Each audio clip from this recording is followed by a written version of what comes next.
Shalom jemaat Tuhan, bersyukur kepada Allah. Hari ini kita bisa berjumpa kembali melalui renungan Bina Iman.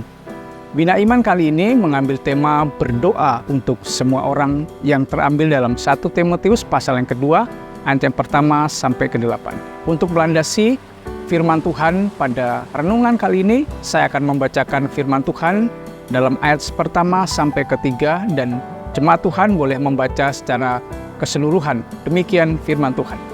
Karena itu, pertama-tama aku menasehatkan, naikkanlah permohonan doa, doa syafaat dan ucapan syukur untuk semua orang, untuk raja-raja dan semua pembesar, agar kita dapat hidup tenang dan tentram dalam segala kesalehan dan kehormatan. Itulah yang baik dan yang berkenan kepada Allah, Juru Selamat kita. Jemaat yang dikasihi Tuhan, dalam iman Kristen, berdoa bukanlah satu kegiatan rohani yang dilakukan apabila kita memiliki waktu yang luang atau memiliki satu kebutuhan yang mendesak, baru kita berdoa, kita sampaikan kepada Tuhan. Berdoa bukan suatu hal atau rohani yang tanpa nilai-nilai root spiritualitas di dalamnya. Sebaliknya, berdoa adalah aspek terpenting dalam kehidupan iman orang percaya. John Wesley berkata bahwa salah satu aspek terpenting dari kehidupan iman adalah berdoa. Karena berdoa merupakan cara manusia menjalin hubungan atau berkomunikasi dengan Allah. Di dalam kitab Injil-Injil kita menemukan bahwa Tuhan Yesus senantiasa berdoa kepada Bapaknya. Berdoa merupakan perintah Tuhan, di mana Yesus memerintahkan para murid untuk berdoa dengan tidak jemu-jemu dalam Lukas pasal yang ke-18. Bahkan ia sendiri mengajarkan bagaimana mereka harus berdoa dalam Matius pasal ke-6 ayat ke-9 sampai 13.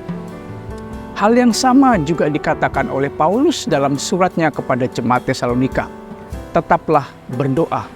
Tuhan Yesus berdoa bagi para murid dan bagi kita sebagai orang percaya, supaya Allah memelihara umatnya dengan kuasanya yang agung. Seperti Tuhan Yesus berdoa untuk umatnya, maka Paulus dalam bagian ini, dalam suratnya kepada Timotius, menasehatkan supaya orang-orang percaya dapat berdoa, yaitu naikkanlah permohonan doa, doa syafaat dan ucapan syukur. Ini merupakan ajakan Paulus di mana mereka harus berdoa. Paulus mengajak orang-orang percaya untuk berdoa bagi semua orang supaya diberikan perlindungan.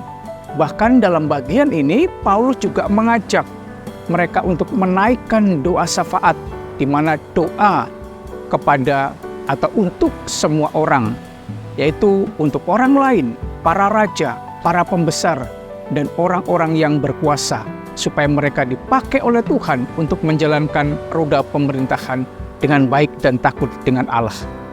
Mengapa Paulus mengajak mereka untuk berdoa pada saat itu? Mendoakan untuk para pemimpin dan para penguasa.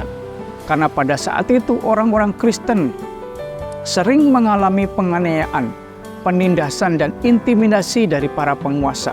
Sehingga jemaat Tuhan harus mendoakan mereka supaya orang-orang Kristen pada saat itu dapat beribadah, dapat menjalankan kehidupannya dengan tenang dan tentram dengan segala kesalehan dan kehormatan.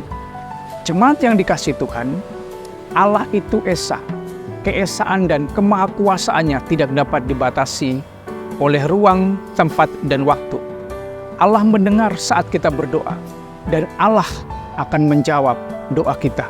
Melalui renungan ini, marilah kita berdoa bukan saja hanya untuk diri kita sendiri, melainkan kita mau berdoa untuk orang lain, bagi sesama kita, bahkan kita mau mendoakan bagi orang-orang yang belum percaya supaya mereka diselamatkan oleh Allah dan mereka tahu bahwa Allah kita adalah Allah yang benar. Kita juga diajarkan untuk berdoa bagi orang-orang yang memangku jabatan supaya Tuhan pakai untuk menjalankan pemerintahan dengan takut akan Tuhan.